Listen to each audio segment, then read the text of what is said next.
Without safety, families live in fear. Without dependable sustenance, families struggle with food insecurity. Without a supportive community pointing towards Christ's love, families live without hope. Current events have shined a light on both the difficult circumstances our northern Guatemalan villages are facing and their desperation to seek some sort of reprieve. More than ever, we need your partnership to move into this neighborhood. Thank you for joining with us in loving these communities as Christ does. To give you a window into our world, we want to reflect on the year of impact that we've had as we focused on helping Aurora, an isolated community, with a latrine project to change the custom of open defecation. Aurora was relationally closed and distrusting, and we started with training events because the change of custom was important to address.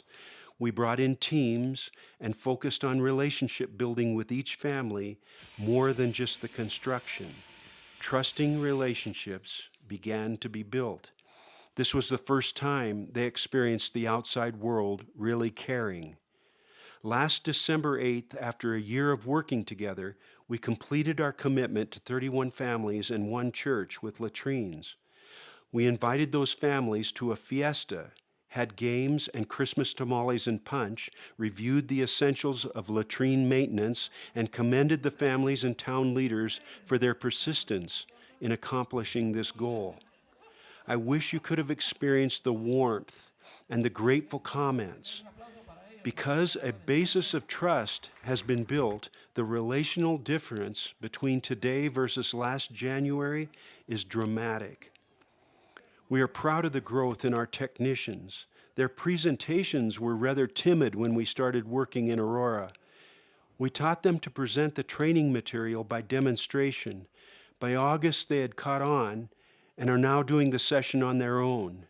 The donation of 2 motorcycles has been a critically important part of making it possible to connect with this isolated community. This coming year, we are going to respond to a request by La Florida, which is the community surrounding our training center. Because we've been building relationships in La Florida for 18 years, we have a great deal of trust, and we are anticipating even greater receptiveness and relational impact.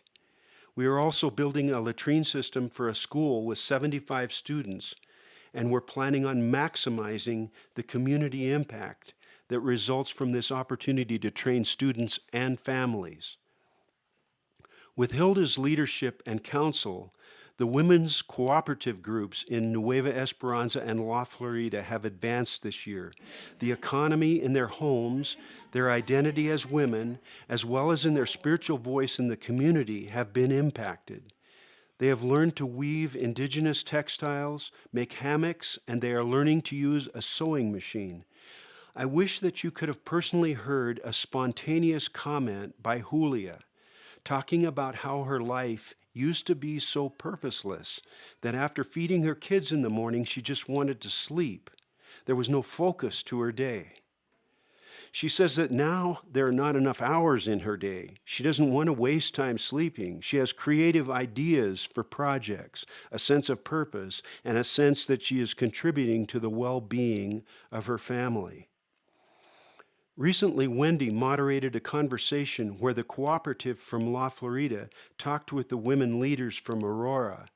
They shared the kinds of projects that they have accomplished in the last 5 years and encouraged the ladies of Aurora to believe that they could accomplish something similar. This opens numerous opportunities for the year ahead. Understand, in a macho culture with no God-given personal sense of worth, no skills to contribute something meaningful, and too much time on your hands, bitterness, jealousy, and gossip are going to fill your time. There are no safe people in which to confide.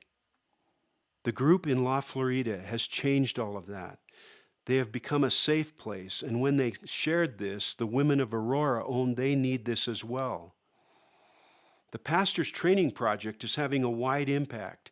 Teaching requires planning and creativity because half the class is from indigenous language groups, and their understanding of thought organization and storytelling is distinct and different from ours. We plan to equip leadership that will provide administrators and class teachers for the future. Donors have helped with scholarship money, and this will increase our quality and our stability. Being a pastor in the Ishkan is very challenging. We are very grateful to Dee and Rodney Ishmael, who have collaborated with our team to complete the construction of our training center this year. It will be ready to house the leaders who need to travel to participate in our classes. Myrna Perez is a psychologist working with our team, helping children in the local school. That school benefited from our helping to improve the facility, outfit the resource room, and train teachers with creative teaching methods. Myrna personally benefited because after our projects, her credibility grew as someone who can bring resources. After the volcano erupted, we helped the parents with the difficult task of cleaning up.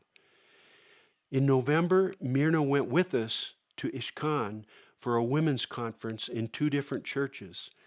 Last year, 30 women attended in each church, and this year there were 50 women in each church, or 100 women in total. She spoke on the subject of how does God want you to live your life. She was well received, and many talked about the things they remembered from last year's talk and how often they thought about what she had said. She has been invited to speak to 5 new communities this coming year. In addition to our Ishkan project, Wendy has the opportunity to share in a Bible study, and David has the opportunity to teach at a seminary in Antigua. As you think and pray for Guatemala, we are grateful that you collaborate with us to enter this neighborhood, and together we demonstrate Christ's love and offer support and hope for the future. You have been a great encouragement to us as a team.